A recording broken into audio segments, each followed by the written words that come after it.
রান্নাবাটির পক্ষ থেকে সকল দর্শক বন্ধুদের স্বাগত জানিয়ে শুরু করছি আজকের রেসিপি। আজকে কিন্তু বানিয়ে ফেলেছি বড়দিন স্পেশাল কেক। কেক তো এখন বানাতেই হবে আর বানিয়ে খেতেই হবে, কারণ সামনেই আসছে ক্রিসমাস।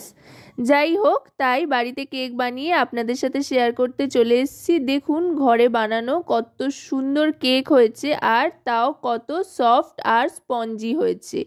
দেখতে যতটা লোভনীয় হয়েছে, খেতেও কিন্তু দারুণ সুস্বাদু হয় এই কেক। এর জন্য কিন্তু প্রথমে যেটা করতে হবে সেটা হলো একটা মিক্সিং বোল নিয়ে নিতে হবে বেশ বড় সাইজের। তারপর চায়ের কাপে পরিমাপ করে দিয়ে দিতে হবে 1 কাপ চিনি। চিনিটা চাইলে আপনারা গুঁড়ো করে নিতে পারেন, তবে আমি এখানে চিনিটা গুঁড়ো করলাম না। এতে করে একটা সুন্দর টেক্সচারও আসবে, আর কেকের নিচের অংশটা দারুণ সুন্দর একটা ক্রাঞ্চিনেস বা ক্রিস্পিনেস আসবে। এবার 1 কাপ চিনির সাথে দিয়ে দিচ্ছি 2টো ডিম। আমি আজকে ডিম দিয়েই কেক বানাচ্ছি। চাইলে আপনারা এগলেস কেকও বানাতে পারেন। এগলেস কেকের রেসিপিও আমার চ্যানেলে রয়েছে, আমি ডেসক্রিপশানে লিংক দিয়ে দেবো, চাইলে আপনারা সেখান থেকে দেখে নিতে পারেন। এবার ডিম দুটোর সাথে চিনিটাকে খুব ভালো করে বিটারের সাহায্যে ফেটিয়ে নিতে হবে। যত ভালো করে ফেটানো হবে কেকের টেক্সচার কিন্তু ততটাই সুন্দর হবে, আর তত বেশি সফট হবে, আর অনেক বেশি ফুসফুসে হবে ভেতর থেকে। দেখুন ফেটাতে ফেটাতে সম্পূর্ণ সাদা করে নিয়েছি, আর এখানে যতটা চিনি নিয়েছিলাম সেই কাপেই পরিমাপ করে 1 কাপ ময়দা নিয়ে নিলাম। এবার এই ময়দাটা এর সাথে ভালো করে মিশিয়ে নিয়েছি চিনি আর ডিমের ব্যাটারের সাথে। এবার দিয়ে দিচ্ছি বেকিং পাউডার।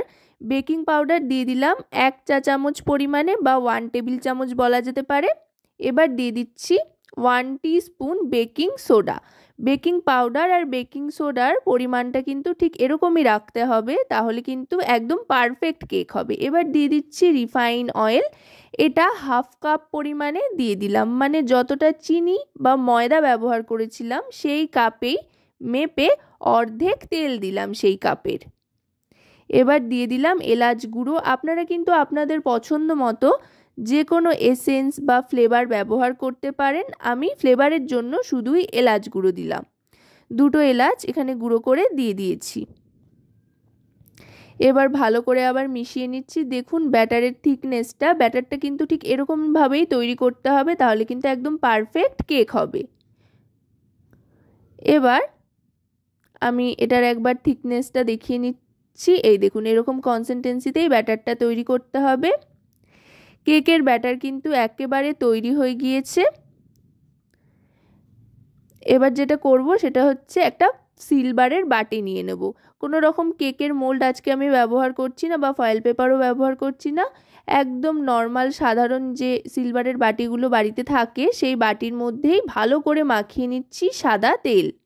সাদা তেলটা ভালো করে মাখিয়ে নিয়ে এর মধ্যে একটা কাগজ দিয়ে দিচ্ছি। এটা কিন্তু নর্মাল A4 সাইজের যে পেজগুলো হয় সেরকম একটা পেজ নিয়ে নিয়েছি, সেটাই এরকম গোল করে কেটে নিয়েছি। চাইলে আপনারা বাটার পেপার দিতে পারেন, তবে যেহেতু আমি একদম সহজ সরলভাবে ঘরোয়া পদ্ধতিতে আজকে তৈরি করছি, সেই জন্য এখানে আমি একদম নর্মাল একটা কাগজ ব্যবহার করলাম। খবরের কাগজ ব্যবহার না করলেই হলো, তা বাদে যে কোনো পরিষ্কার ভালো কাগজ ব্যবহার করলেই চলবে।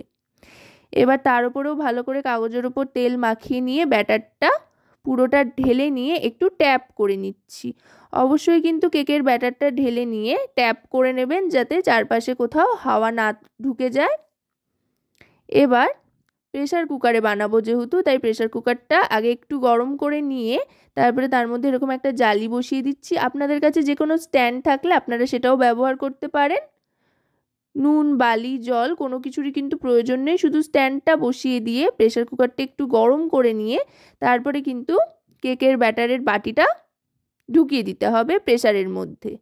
ঢুকিয়ে দিয়ে এবার প্রেসারটা আটকে দিতে হবে। দেখুন ঢাকনার মধ্যে যে রাবার ব্যান্ডটা থাকে সেটাও খুলে নিয়েছি, আর হুইসেলটাও খুলে নিয়েছি। এই দুটো কিন্তু অবশ্যই খুলে নিতে হবে প্রেসারটা আটকানোর সময়। খুলে নিয়ে তারপর প্রেসারটা আটকে দিতে হবে। আটকে দিয়ে এবার 40 মিনিট মতো কিন্তু অপেক্ষা করতে হবে। গ্যাসের ফ্লেমটা মিডিয়াম টু লোতে প্রথমে রাখবেন, তারপরে 15 মিনিট বাদে মিডিয়াম টু হাইতে করে দেবেন। করে তারপরে খুলে নিতে হবে ঢাকনা। দেখুন দারুণ সুন্দর রং এসছে আর অসাধারণ গন্ধও কিন্তু ছাড়ছে। আমি একটু ঠিকঠাক করে দিলাম সাঁড়াশি দিয়ে। এই দেখুন এবার একটা টুথপিকের সাহায্যে এরমভাবে গেঁথে নিয়ে বার করে নেব। দেখুন একদম কিন্তু ভেতরটা পুরোপুরি তৈরি হয়ে গিয়েছে, টুথপিকে কোনো কিছু লেগে নেই। এবার এটা আমি বার করে নিচ্ছি। এখন যেহেতু এটা প্রচণ্ড গরম রয়েছে তাই বার করে একটু ঠান্ডা করে নিতে হবে। ঠান্ডা করে নিয়ে তারপরে কিন্তু কেকটাকে বাটির থেকে তুলতে হবে। দেখুন দেখতে কতটা অসাধারণ হয়েছে, খেতেও কিন্তু দারুণ হয়, দুর্দান্ত লাগে খেতে। এবার একটু ঠান্ডা হয়ে যাওয়ার পর আমি একটা ছুরির সাহায্যে আস্তে আস্তে এটাকে তুলে নিচ্ছি। খুব বেশি কিন্তু কসরত বা পরিশ্রমের প্রয়োজন নেই, যেহেতু ভালো করে তেল মাখানো ছিল তাই একটু ছুরি দিয়ে ট্রাই করলেই কিন্তু উঠে আসবে। এবার এইভাবে একটা থালা বসিয়ে আস্তে করে ডিমোল্ড করে নিচ্ছি। এই দেখুন যেটা বলছিলাম যে চিনিটা যদি গুঁড়ো না করে দেওয়া হয় তাহলে কি হয় সেটা এবার দেখাবো। পেছনটা কিন্তু দারুণ সুন্দর একটা টেক্সচার এসছে। আশা করব রেসিপিটি আপনাদের ভালো লাগবে। যদি রেসিপিটি আপনাদের ভালো লাগে তাহলে অবশ্যই রান্নাবাটি চ্যানেলটিকে সাবস্ক্রাইব করে লাইক শেয়ার কমেন্টের মাধ্যমে আমাদের পাশে থাকবেন আর পাশে থাকা বেল আইকনটি অন করে দেবেন সবার আগে সমস্ত রকম রেসিপির নোটিফিকেশান পাওয়ার জন্য। আর যদি আপনারা রেসিপিটি আমাদের ফেসবুক পেজ থেকে দেখেন তাহলে অবশ্যই রান্নাবাটি ফেসবুক পেজটিকে ফলো করার অনুরোধ রইল। দেখুন কেক কিন্তু একেবারে তৈরি, পেছনটাও যেমন সুন্দর হয়েছে কেকের দেখতে আর সামনেটা তো দেখিয়ে দিয়েছি অসাধারণ হয়েছে দেখতে। তবে আর অপেক্ষা কিসের, ক্রিসমাস তো চলেই আসলো, বাড়িতে কেক বানান, নিজেও খান, সকলকে খাওয়ান।